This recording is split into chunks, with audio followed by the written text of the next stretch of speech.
I believe that he will love it. I believe because I am also going to suggest to him a 6-on-6, me versus Eddie. Yeah, I saw. I saw you mentioning that too. Do you think Eddie can fight? No. Hi, Michael Buffer here. Let's get ready for Boxing Arabia. With Golden Boy himself, Oscar de la Hoya. Oscar, welcome to Saudi. I know this is not your first time here, but this is your first time bringing an event here. So can you tell us about the Latino night, please? Yes, no. First of all, thank you. I'm very excited to be here. His Excellency and I had a meeting in Beverly Hills, in Los Angeles, and we were just throwing out ideas. First of all, His Excellency loves boxing. He has a passion He surely does. for the sport, and I love that because boxing is my whole life. Of course. It gave me everything that I have today. You know, my respect, my integrity, my everything, the love for the game, for the fighters. And so he said, "Why not we do Latino night?" And I started thinking, okay, yeah, it sounds very good. And so every fight will be a main event fight. Sure. So I started putting together Zurdo, Bíllam, Oscar Collazo. I was looking for an opponent, my gosh, and we found the world champion from Singapore, I believe. CP. Yes, That's what we CP, call him because his CP, name is very. CP. With all due respect, his name is very That tough fight to there pronounce. will Yeah. steal the Oh show. yeah, oh yeah. And then we put together a fight in America that people wanted to watch for a very long time that Barboza? never happened. Barboza versus Rامíriz. Yeah. So we made that happen. And then we thought to ourselves, well, let's make another one. Oscar Duarte, who came off a good fight against Ryan Garcia. He was doing very well. He got knocked out, but he's still a very strong, solid fighter. And so the whole card from top to bottom is going to be exciting.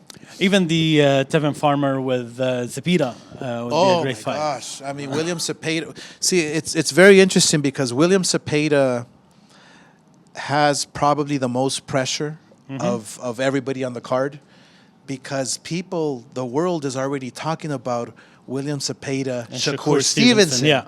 But first he has to get through Tevin Farmer, Yeah. which is not going to be easy. It's not going to be easy. So this whole card from top to bottom is excellent. But what's more exciting to me, we're bringing as a gift to His Excellency, we're bringing the best mariachi in the world. I was going to ask you, because I heard you here. I heard you say something in an interview where you said you're going to bring food, you're going to bring mariachi, Yes, you're going to bring everything I'm interested Mexican in the flavored. food. Yes, yeah, me too. Right, me too. But the mariachi we have is world class, the best mariachi in the world. Amazing.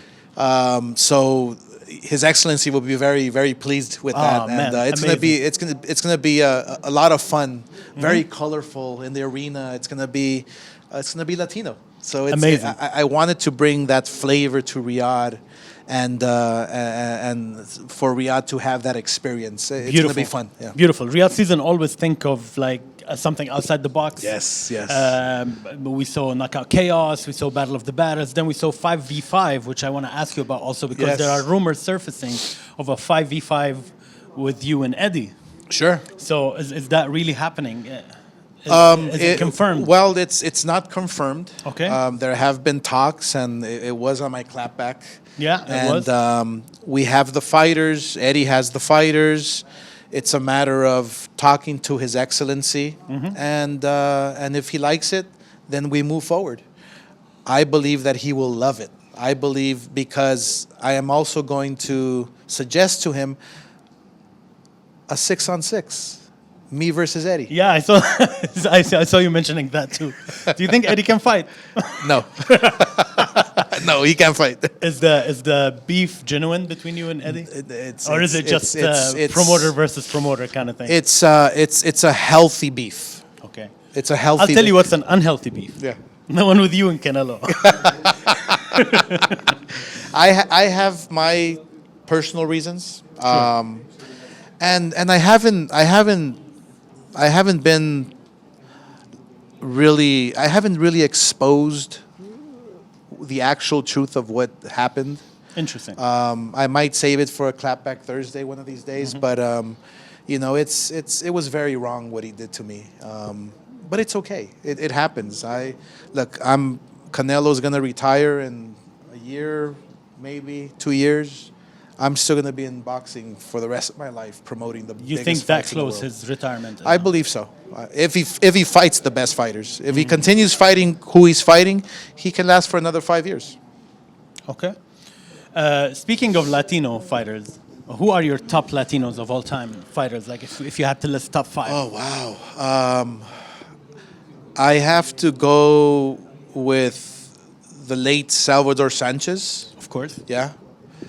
Wilfredo Gomez was another one. Julio Cesar Chavez. Absolutely.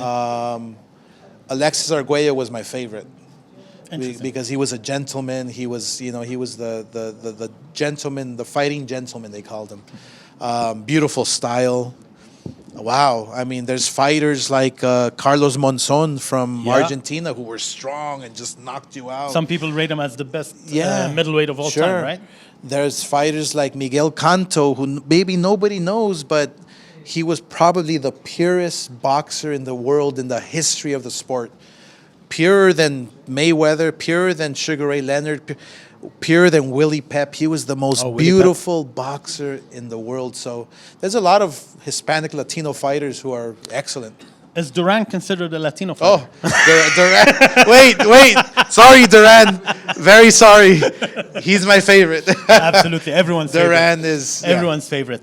I also wanted to ask you about the Ring magazine. Yes. There was a post on His Excellency's social media and on the Ring's social media saying today marks a new era Sure. in our history. Can you tell us a little bit about that? No, Or well, is it still- I'm very proud. I'm very proud that that the Ring magazine is in great hands. You know, I have a passion for boxing like you can't imagine. I started fighting at 5 years old. Right. And boxing gave me everything that I have, everything, and so the Ring magazine is very special. It started in 1920, and so it's in great hands now with His Excellency. He loves boxing. He has a passion for boxing like I do, and he just wants to see the very best fight each other. Right. And that ring belt is the most special, Sacred, yeah. significant belt anybody can, because to hold the belt, the number 1 and number 2 must fight. Yeah. That is it. There's no sanctioning fees, no, Zero. like nothing. Free. Yeah. It's an authentic You champion. have to win it with your fists. You're the lineal champion when you hold Exactly, the Ring magazine. exactly. Last question for you. Will there be a clapback Thursday from Riyadh? Yes, probably in a Saudi- in a Saudi talk, I'm maybe? preparing it now. I am preparing it now. Yes, there will be. Fantastic. I heard also Zourdo is interested in a fight with Alexander Usyk later, so he's not Wow. going to be looking to be an Wow. undisputed in the cruiserweight. Yeah. He has options like Wow. Jayo Petaya. Is that an option? Sure. Well, there's many options for the winner. It's not an easy fight. Not at all. But let's say if Zourdo wins, I've heard Usyk saying that he wants to come back down to to cruiserweight, so that can be a very, very interesting fight. I've seen Usyk. He's not like Tyson Fury, big and tall, Right. he's probably the same size as Zourdo. So it would be an interesting fight to make, and it's a very motivating fight for Zourdo. He has to get past Billum Smith, which is not going to be easy. Not at all. But imagine Zourdo versus Usyk. It would be historic. I said last but not least before that question, but like I gotta seize the opportunity of talking to you. So I'm not sure if you have visited the Mike Tyson Boxing Club before. Not yet. Here in Saudi. Not yet. I'm sure you will I because will. most of the fighters Oh, are yeah. fighting there. Now a lot of Saudi youth are like Okay. training there, Good. and they are dreaming because they see where boxing is going with Beautiful. Saudi Arabia. You said you've been boxing since you were 5. Yeah. You're an Olympic champion, Yeah. all of that. So, what's your advice to the Saudi youth, like trying to follow their dreams in boxing? Look, I grew up in a neighborhood in East Los Angeles that was very, very rough, very not many opportunities for people, you know. And boxing for me was a way out. Boxing for me was a sport where I can thrive, where I can create a person that can be a hero one day, that can be an inspiration, that can change lives. And luckily, I worked my way up, won the gold medal, world titles.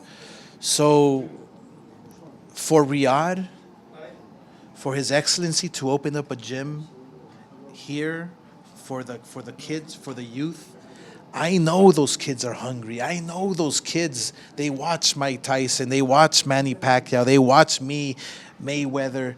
They want to be champions. They want to be champions in life. Mm-hmm. And boxing can be a way out.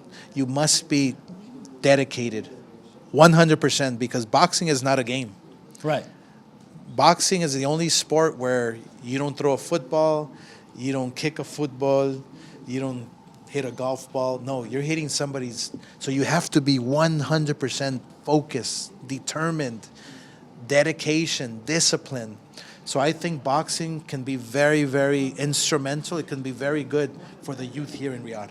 Fantastic. Yeah. Thank you very much. We're looking forward to the mariachi and the fights and everything. I might sing a song. Yeah, I heard you say that too. I didn't know you were a Grammy nominee. Grammy nominee. Where can we find that song on Spotify or anywhere? Like you can find the album. You have an album. Whole album. Yeah. Right. I remember now that you had an album. Unfortunately, never heard it. Unfortunately, Shakira won. So. Oh yeah, of course, Shakira's gonna win. Yeah, you know Shakira. Yeah, of course, everybody knows Shakira. Thank you very much, Champ. Thank you, Oscar, and see you Saturday. Thank you very much.